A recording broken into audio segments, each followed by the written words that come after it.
किशोरी, आज तुम्ही दादरच्या या क्रीडा भवनाच्या जागेवर आलेला आहात, काय तुमचं म्हणणं आहे? जी झाडं पावसात तुटली होती बहुतेक इथे आणून टाकलेली दिसतात.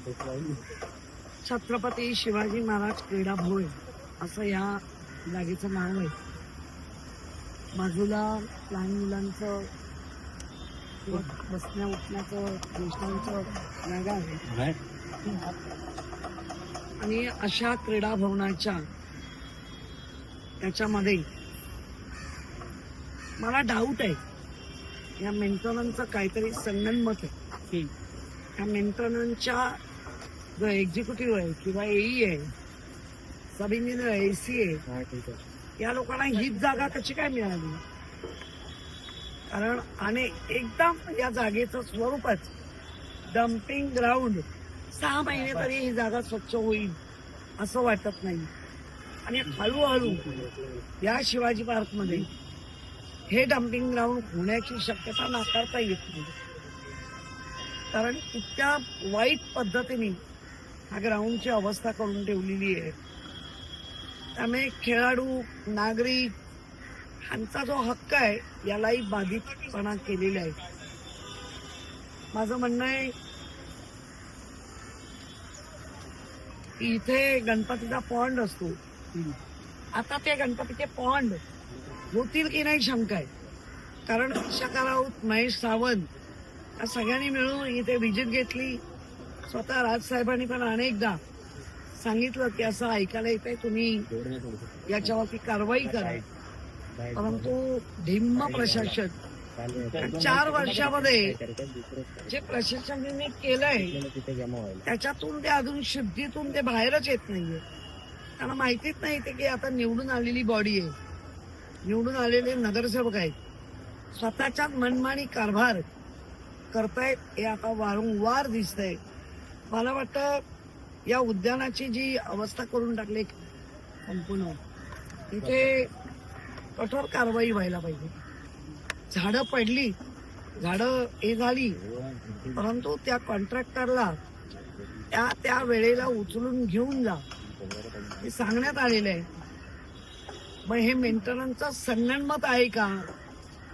जे जी डिपार्टमेंट आहे, प्रभाग आहे, त्या प्रभागामध्ये जो डिपार्टमेंट आहे मेंटेनन्स, या मेंटेनन्सच्या संगनमतामुळे हे असं काही घडतंय का, असं आता प्रश्नचिन्ह उभा आहे. तर इथे पाणी सुद्धा काही ठिकाणी चालण्यात आलेलं आहे, त्यामुळे आजार सुद्धा बळावू शकतात. आत्ताच 2-3 लोकांनी कंप्लेंट केली होती, इथे विंचू आले. जर विंचू एखाद्याला चावला, कोणाला तुम्हाला आम्हाला चावू शकतो, काळजी घ्या. काय होत असेल त्या नागरिकांचे? आम्ही मला वाटतं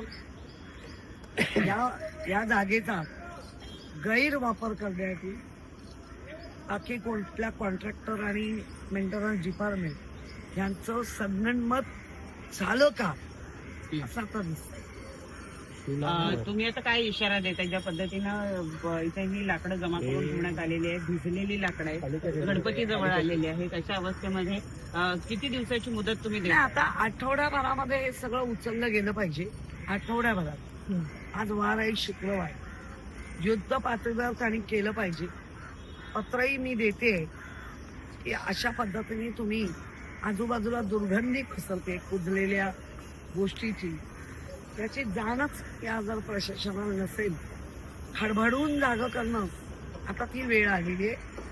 कारण सत्ताधाऱ्यांचं आपण बघतोय वेगवेगळ्या पद्धतीने बघतायत. इथे चांगली मैदानं, चांगले गोष्टी काढून टाकल्या जात आहेत, दिल्या जात आहेत. या मैदानाचं आर्थिक नुकसान किती केलं? बऱ्याच वेळेला इथे खेळायला मागतात. आता गणपतीत पॉन्ड होणार आहे, आम्ही अशा अधिकाऱ्यांना बरोबर पहिली कारवाई झाली. काही दिवसांपूर्वी लोकमत मुंबईने देखील या जागी येऊन व्हिडिओ केला होता आणि या मैदानाची माहिती मागितली होती वॉर्ड ऑफिसरकडे. त्यांच्याकडे ही माहिती नव्हती. आम्ही माहिती घेऊन सांगतो असं सांगण्यात आलं होतं, मात्र अद्यापही काही पाठपुरावा झालेला नाही. मी जे म्हणते झोपलेलं प्रशासन ते याला पुष्टी देत आहे. ह्या कारणाला त्यांना काही पडलेलं नाही. दिवस भरायचा पगार घ्यायचा आणि नको ते उद्योग करत बसायचे. एवढंच आता या महानगरपालिकेला झालेलं आहे. आपल्या माध्यमातून आयुक्तांशी मी बोलणार आहे, आपल्या माध्यमातून पत्रही देते आणि झोपलेल्या प्रशासनाला, झोपलेल्या वॉर्ड ऑफिसरला जागं करावं लागेल. दुसरी एक राजकीय प्रश्न आहे. काल मनोज जरांगे पाटील यांची एक पत्रकार परिषद झाली, त्यामध्ये